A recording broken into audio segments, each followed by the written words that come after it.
Hello, this is Michael with Iron Studio. Just coming to you with a shop update. I don't have a project for you this week. It's been a little busy in the shop, but that's a good thing. Kind of go over some of the things we've been working on. So the first thing you can see in here is this awesome new piece of equipment that we've been blessed with. Thank you very much, Matt. So this will be used for a project. We are working on a door frame for the side of a building, and so there's these pieces of angle iron on the sides, squish this brick together, and it does it on the top too, and what kind of connects them is these plates. So we've welded the sides and the bottom in, but the top still needs to go in, and unfortunately there's no way to use a hoist or anything like that, so we will stroll this underneath there and lift the piece up. I still have to make some sort of platform for it so that it'll reach the full height, because it's 7.5 feet tall, but we'll make the stand to where it can go 8 feet. So that's what I'll be working on today. So that's pretty fun.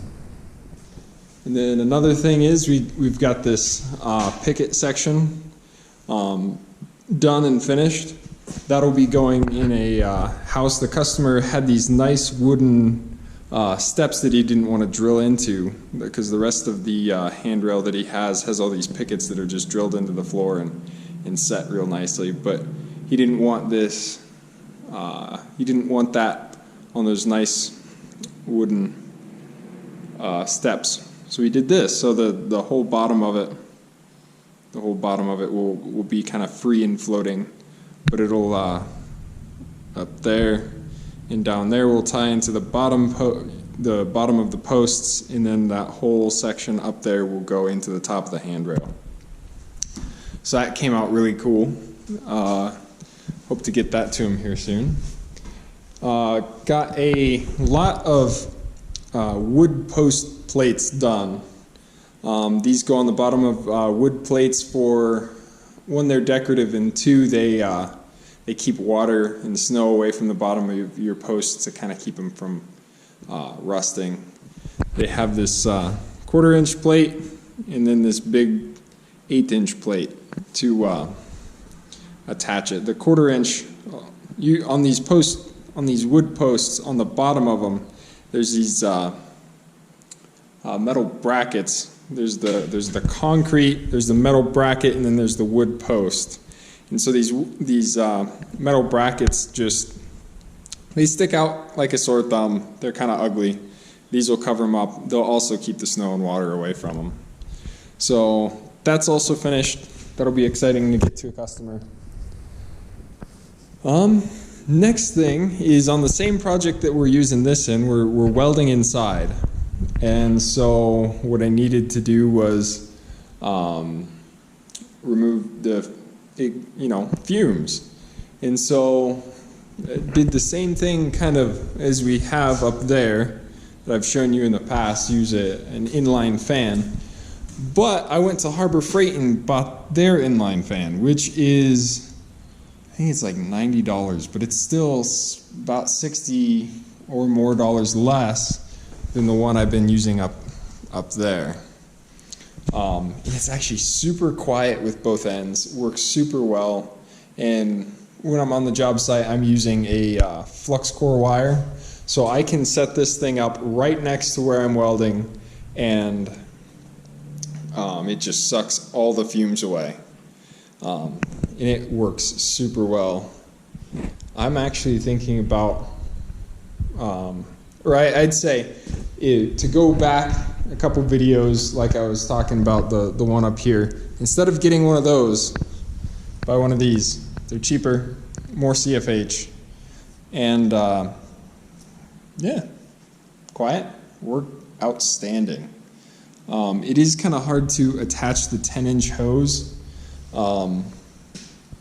but you can just use duct tape. It works, it seals.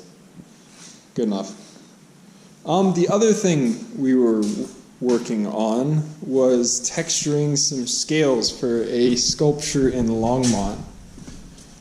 don't have the texture on me, but I will put pictures of the power hammer die we made to put the texture on, and the finished texture. Actually, I might have something similar. Let's take a gander. Yeah, I do. Okay. So it is this texture here, except this will be going on a bunch of these scales. And what we did to make that was we took, what was it? Sorry. We took ball bearings and we cut them in half. And then we took a block of steel, did the dovetail so it sat in the power hammer, and then just welded the ball bearings to the steel block, and then put it underneath the power hammer. And it works great, because this is just done by hand with a ball-peen hammer, and that is, it works great, but that's a lot of work. And there's probably going to be several hundreds of these that need to be made. And this just speeds up the process. So that was super cool to see done today and see that it works. The customer did mention that he could possibly get a hold of another piece of steel, and then I could do, make a tree texture die. So kind of something similar like this, you know, just not quite like that, but more like this. And then I could get into some fun, more artsy stuff, make some